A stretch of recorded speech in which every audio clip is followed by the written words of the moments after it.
নমস্কার, আমি ডক্টর শ্যামলী মিশ্র, orthopaedic consultant. আপনাদের অনেকবার আমাকে জিজ্ঞেস করেছেন যে একটা হাড় যখন ভেঙে যায় তাহলে অপারেশন করানোর পরে কতদিন লাগে ওই হাড়টাকে জুড়তে।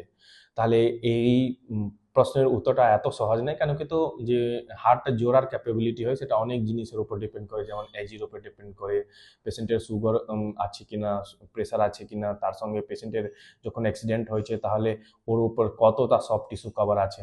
কিন্তু যদি সবকিছু নর্মাল থাকে, একটা ইয়াং পেশেন্টের আমাদের দেখা গেছে যে 6 থেকে 8 সপ্তাহ লাগে হাড়টাকে জুড়ে যেতে। তার মানে 1.5 থেকে 2 মাস লাগে হাড়কে পুরো জুড়তে, পুরো ক্যাপাসিটিতে স্ট্রেংথ ফাংশন করতে 1.5 থেকে 2 মাস লাগে। যেমন এই পেশেন্টের যেটা 3টা হাড় একসঙ্গেই ভেঙে গেছিল, পলিট্রমা পেশেন্ট আমাদের এখানে এসেছিল, যেটা জয়ের হাড়টা ভেঙেছিল, তারপরে কুলির হাড়টা ভেঙেছিল, তারপরে ক্লেভিকেল হাড়টা ভেঙেছিল।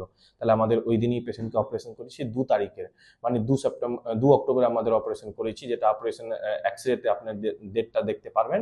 আর তারপরে ওই পেশেন্টের আমাদের আবার 13 ডিসেম্বরে যখন পেশেন্ট আমাদের কাছে এসেছিল, তাহলে আমাদের সেকেন্ড এক্সরেটা নিয়েছি, তো ওটাতে দেখা গেছে যে পুরো হাড়টা জুড়ে গেছে, কিছুই একটা ফ্র্যাকচার লাইন অবধি দেখা যাচ্ছে না। তাহলে আমাদের কমফোর্টেবলি বলতে পারি যে 1.5 থেকে 2 মাস লাগে হাড়টা জুড়ে গেলে, যদি কোনো কমরবিডিটি থাকে না। ঠিক আছে, ওকে, ধন্যবাদ।